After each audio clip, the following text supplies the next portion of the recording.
ஆமேன். கர்த்தர் நல்லவர். இந்த நாளிலும் கூட நமக்கு ஆண்டவர் கொடுத்த அருமையான சங்கீதத்திலே நம்ம ஒரு வசனத்தை மாத்திரம் எடுத்துக்கொள்ளலாம். கர்த்தர் நம்மோடு கூட இந்த வார்த்தையின் மூலமாக இன்றைக்கு இடைவிடும்படியாய் அவர் நம் மத்தியிலே இருக்கிறார். வசனம் இப்படியாக சொல்லுகிறது. சங்கீதம் 112:4 செம்மையானவர்களுக்கு இருளிலே வெளிச்சம் உதிக்கும். அவன் இரக்கமும் மன உருக்கமும் நீதியும் உள்ளவன். செம்மையானவர்களுடைய வாழ்க்கையிலே இருளிலே வெளிச்சம் உதிக்கும் அப்படின்னு சொல்லிட்டு வசனம் சொல்லுகிறது. அப்படின்னா செம்மையானவர்களுக்கு கூட ஒரு இருளின் சூழ்நிலைகள் அனுமதிக்கப்படுகிறது என்பது தான் ஒரு ரகசியம். செம்மையானவர்களுக்கு இருளிலே வெளிச்சம் உதிக்கும். செம்மையான வசனம் இப்படி சொல்கிறது. தங்களுடைய இருதயங்களிலே செவ்வையான வழிகளை கொண்டிருக்கிறவர்கள் பாக்கியவான்கள் அப்படின்னு. சிலருடைய இருதயம் பாருங்க, செம்மையான காரியம் இருக்காது. செம்மையான அப்படின்னா என்ன அர்த்தம்னா, ஆண்டவருக்கு முன்னாடி உண்மையாய் இருக்கிறவர்கள், நன்மையான காரியங்களை செய்கிறவர்கள், சமாதானமானவைகளை நாடுகிறவர்கள், உண்மையாய் நடந்து கொள்ள பிரியப்படுகிறவர்கள் செம்மையானவர்கள். இப்படிப்பட்ட மக்கள் குறைவு தான். செம்மையானவர்கள் அப்படிங்கிற ஒரு கூட்டம் இருக்கும். ஆண்டவர் சில காரியங்களை பிரிப்பார். அவர் உட்கார்ந்து புடமிட்டு பார்க்கிற தேவன். நம்ம இந்த உலகத்தில் பார்க்குற மாதிரியான தீர்ப்புகளெல்லாம் அவர் கொடுக்க மாட்டார். அவருடைய அந்த தீர்ப்பே வித்தியாசமாக இருக்கும். அவர் ஒவ்வொரு கேட்டகரியாக அப்படியே பிரிப்பார். நம்முடைய நீதிக்கு, அதான் வசனம் அழகாக சொல்லணும். தாவீது சொல்லுவார், கைகளின் சுத்தத்திற்கு தக்கதாக, நீதிக்கு தக்கதாக நம்ம ஒவ்வொருவருக்கும் ஒரு அளவுகோல்களை ஆண்டவர் வைத்திருக்கிறார். இதுதான் உண்மை. ரட்சிக்கப்பட்டு கர்த்தருடைய அந்த நாமத்தின் மேல் விசுவாசம் உள்ளவர்களாய் ஞானஸ்நானம் எடுத்து அவருடைய சேனைகளுக்குள்ளே இருக்கிற கூட்டம் தான். ஆனால் அவர் எப்படி அழகாக பிரிக்கிறாரு, அதுதான் ரொம்ப ஆச்சரியம். கைகளின் சுத்தத்திற்கு, அவர் கண்களுக்கு முன்பு இருக்கிற அந்த உண்மைக்கு, நீதிக்கு ஆண்டவர் அப்படி பிரிப்பார். இங்கே செம்மையானவர்கள்னு ஒரு கூட்டம், ஒவ்வொரு கேட்டகரிஸாக இருக்குது. ஒரு ஆவில் எளிமையுள்ளவர்கள், இரக்கமுள்ளவர்கள், தயவுள்ளவர்கள், இப்படி மலை பிரசங்கத்தில் ஒவ்வொருத்தரும் ஆண்டவர் சொல்லிட்டுருப்பார். இது இருந்தால் உனக்கு இது இருக்கும், இது இருந்தால் இது இருக்கும். அப்போ நம்ம நினைக்கணும், ஒரு சிலருக்கு ஒரு நல்ல ஒரு குணங்கள் இருக்கும், அருமையான, ஆனால் சீக்கிரமாக கோவப்படக்கூடிய சூழ்நிலை இருக்கும். ஒவ்வொருத்தருடைய குணாதிசயங்களிலே மாறுபாடு. நிறைய குணாதிசயங்கள் நம்ம வேதத்தில் எடுத்து படித்து பார்த்தோமானால் குணாதிசயங்கள் அது அருமையானது. ஈசாக்கு பாருங்கள், சண்டை போட்டதாக ஒரு இதே இல்லை. ஆபிரகாம் கூட கொஞ்சம் பேசுவார், கொஞ்சம் போல்டாக பேசக்கூடிய ஆள் ஆபிரகாம் கூட. அந்த சோதோமின் ராஜா கிட்ட உன்னோட பாதரட்ச வார் கூட எனக்கு வேண்டாம், அப்படி போல்டாக பேசிட்டு வர ஆள். இங்கே எமோரியர் அந்த மக்பேலா குகையை வாங்கும்போது எத்தனை வெள்ளி அது வரும், இந்தாங்க எடுத்துங்கன்னு கம்பல் பண்ணும்போது கூட நீங்கள் சொல்லுங்கள் அப்படின்னு சொல்லி அந்த காசை நிறுத்து கொடுத்துட்டு அதை வாங்குவார் சொந்தமாக. கொஞ்சம் பேசுவார். ஆனால் ஈசாக்கு தியானம் பண்ணிவிட்டு அமைதியாக இருக்கிற கேரக்டர். அப்பா பலி செலுத்தும் போது வெட்டும் போது கூட எதுவுமே சொல்லலை. அந்த இடத்துல எந்த காரியமே இல்லை, ஒப்பு கொடுத்தாங்க அப்படிங்கிற மாதிரி தான் எல்லாருமே அதை தியானிக்கிறாங்க. ஆராதனைனா என்னன்றதை கற்றுக்கொண்ட ஈசாக்கு பயபக்தி, கூடாரத்துக்குள்ளே அமைதியாக இருக்கக்கூடிய சூழ்நிலை. தன்னோட மனைவி வந்தோடனே தான் தாய்க்கான துக்கமே நீங்குது. அப்படின்னா அம்மா கூடயே அதிகமாக இருந்திருப்பார். அம்மா கூடயே இருந்து வளர்ந்து அப்படிப்பட்ட அமைதியாக வாக்குவாதம் பண்ணுறதுக்கு இஷ்டம் இல்லை ஈசாக்குக்கு. சிலருடைய குணாதிசயங்கள் அது அருமையானது.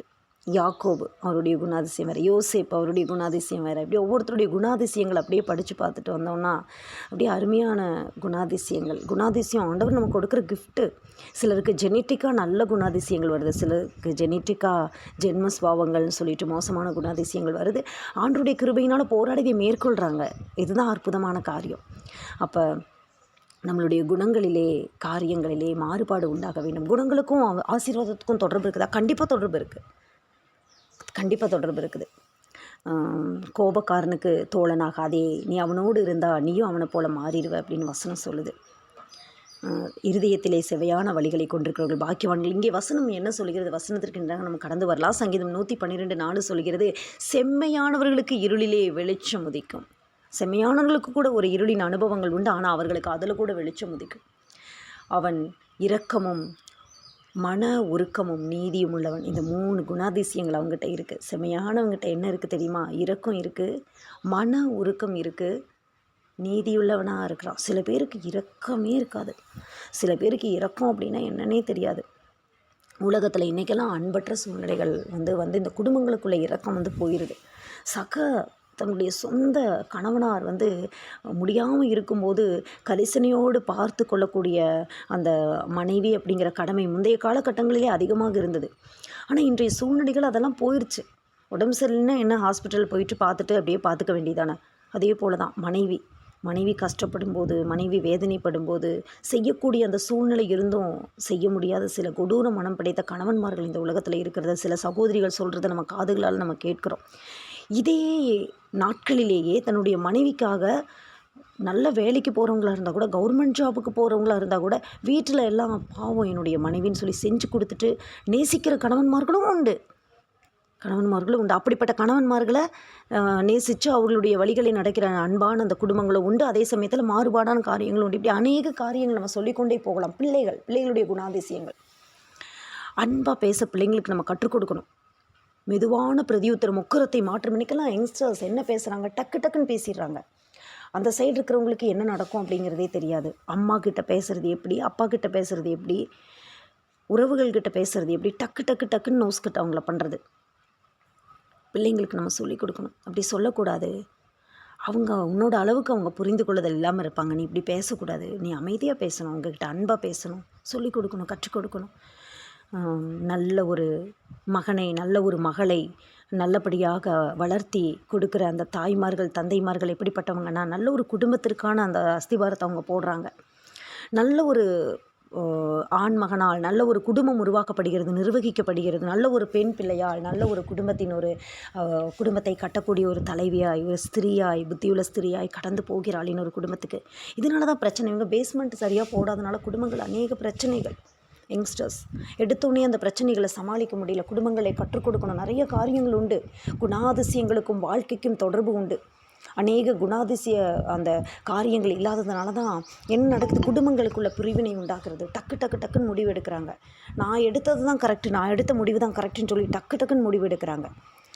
அந்த முடிவுகளை தேவ சமூகத்தில் எடுக்கிறாங்களா, இல்லை மேரேஜ் பண்ணுறதுக்கு முடிவு எடுக்கிறது தேவ சமூகத்தில் எடுக்கிறாங்களா, அதுவும் கிடையாது. எல்லா முடிவுகளையும் தன்னுடைய சுய இஷ்டத்துக்கு ஏற்ப டக்குன்னு எடுத்துட்டு தான் வசனம் இப்படியாக சொல்கிறது. தேவன் மனிதனை செம்மையானவனாக உண்டாக்கினார். அவர் உண்டாக்கும் போது செம்மையாக தான் உண்டாக்கினார். அவர்களோ அநேக உபாய தந்திரங்களை தேடிக்கொண்டார்கள். தங்களுக்குள்ள உபாய தந்திரங்கள். அவர் செம்மையாக தான் உண்டாக்கினார் மனுஷனை. அவர் எதுவும் வேறு எந்த காரியமாகவோ அவர் உண்டாக்கல. அவர் செம்மையாக அழகாக உண்டாக்குனார். ஆனால் அவங்க தேடிக்கொள்கிற அந்த உபாய தந்திரங்கள் பயங்கரமான உபாய தந்திரங்கள். அவர்கள் தேடிக்கொண்ட உபாய தந்திரங்கள். செம்மையானவனாக தான் அவர் மனுஷனை உண்டாக்குனார். இப்போ பாருங்கள், இப்படிப்பட்ட காரியங்கள் இந்த உலகத்திற்கு நேராக கடந்து செல்லும்போது எவ்வளவு ஒரு கொடூரமான சூழ்நிலைகளுக்கு நேராக நம்ம தள்ளப்படுகிறோம். தேவன் மனிதனை செம்மையானவனாக உண்டாக்கினார். அவர்களோ அநேக உபாய தந்திரங்கள். இந்த செம்மை இல்லை, செம்மையான குணாதிசயங்கள் இல்லை, அவர்களுக்கு நன்மையான காரியங்கள் அவர்களுடைய வாழ்க்கையில் இல்லை. இதனால் அநேக விதமான சூழ்நிலைகளுக்கு நேராக கடந்து செல்ல வேண்டிய சூழ்நிலைகள் அவங்களுக்கு ஏற்படுகிறது.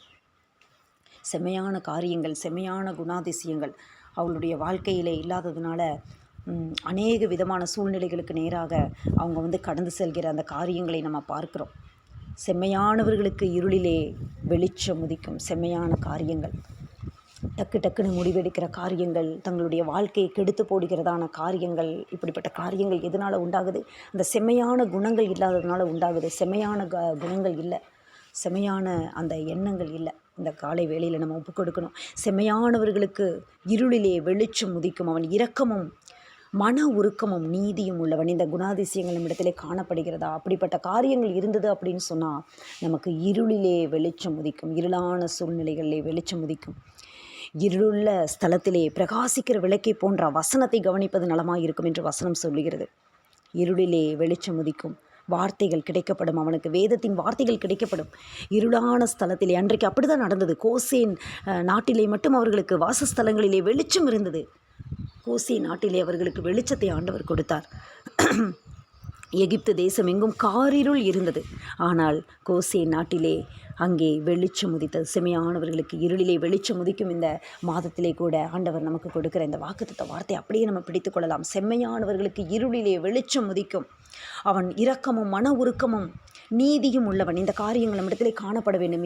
இந்த வார்த்தையை, இந்த ஊழியத்தின் காரியத்தில் ஆண்டவர் நமக்கு கொடுத்த இந்த வாக்குத்தத்த வார்த்தையை நம்ம பிடித்துக் கொள்ளலாம். இந்த வார்த்தையை வைத்து நம்ம ஜெபம் பண்ணலாம். குணாதிசயங்களிலே இருக்கிறதான அந்த காரியங்களை நம்ம பெற்றுக்கொள்ளலாம். யாக்கோபினுடைய குணாதிசயங்கள், யோசேப்பு அவங்களுடைய வாழ்க்கையெல்லாம் பார்த்து என்னுடைய குணாதிசயங்கள் எப்படி ஆக வேண்டும்? மெதுவான பிரதியுத்தரங்கள் காணப்படுகிறதா? நம்முடைய பிள்ளைகளுடைய காரியங்கள் எப்படி இருக்குது? மெதுவான பிரதியுத்தரம் இருக்கிறதா? நம்முடைய வாழ்க்கை எப்படிப்பட்ட காரியங்களுக்கு நேராக போகிறது? சிலர் பாருங்கள், பாருங்கள், தன்னுடைய தாய் வயதாக ஆக என்ன பண்ணுவாங்க அப்படின்னா, வசனம் இப்படி சொல்லுகிறது, உன்னுடைய தாயை வந்து கிழவின்னு சொல்லாத, வயதாகும்போது அசட்டை பண்ணாத அப்படின்னு. அந்த வயதான காலங்களிலே அசட்டை பண்ணக்கூடிய சூழ்நிலைகளான அவங்களுக்கும் இருதயம் உண்டு. அந்த இருதயம் யோசிக்கும், ஐயோ நான் எப்படி பார்த்தோம்ல, நம்ம பிள்ளைங்களை எப்படி பார்த்தோம், எப்படி கவனிச்சோம்ல, நம்ம கூட கொஞ்சம் நேரம் ஸ்பெண்ட் பண்ணுறதுக்கு பேசுகிறதுக்கு டைமில் ஏதாவது கேட்குறக்கு கூட அவங்க பயந்துக்கிற ஒரு சூழ்நிலைகளுக்கு நேராக அவர்கள் அப்படியே கடந்து போவாங்க வயதான பருவத்திலே. அப்போ இவங்களெல்லாம் பார்க்கும்போது நம்மளுக்கு அப்படியே கொஞ்சம் பயமாக இருக்கும் அப்படியே மனசுக்குள்ளே. அப்போ இந்த காரியத்தை நான் ஷேர் பண்ணும்போது, இந்த மாதிரி ஏதாவது சகோதரிகள் இந்த வயதான தாய்மார்கள் சொல்லும்போது, நானும் என் பொண்ணு இந்த ஊழியத்தில் நானும் அவளும் தான் அதிகமாக பேசிக்குவோம், அந்த காரியங்களை ஷேர் பண்ணிக்குவோம். அவள் சில யங்ஸ்டர்ஸோட சில காரியங்களை சொல்லுவாள். இப்படி பேசிகிட்டு இருக்கும்போது அந்த காரியங்கள் வரும்போது இப்படி நான் ஷேர் பண்ணும்போது இவங்களாம் சொல்கிறத கேட்கும்போது பயமாக இருக்குல்ல பாப்பா அப்படிங்கும்போது, அந்த பயம் உங்களுக்கு இருக்கக்கூடாதேம்மா, நீங்கள் எதுக்கு அப்படி நினைக்கிறீங்க அப்படின்னு சொல்லுவாள். அப்படின்னு சிரிப்பா, ஐயோ உன்னையெல்லாம் நான் எதுவும் சொல்லலை அப்படின்னு நான் சொல்லும்போது இப்படி பேசி நம்ம சிரிச்சுக்குவோம். அந்த வயதான காலங்கள் அப்படிங்கும்போது நம்ம எல்லாருக்குமே வயதான காலங்கள், வயதான சூழ்நிலைகள் வரும். அப்போ அந்த காலத்தில் நம்ம எப்படி நடத்தப்படுகிறோம் என்பது நாம் மற்றவர்களை நடத்துகிற விதத்திலே இருக்கிறது. கரெக்டாக இருந்துக்கணும். நம்ம அந்த காரியத்திலே நம்ம பயப்படணும். கர்த்தர் நல்லவர்.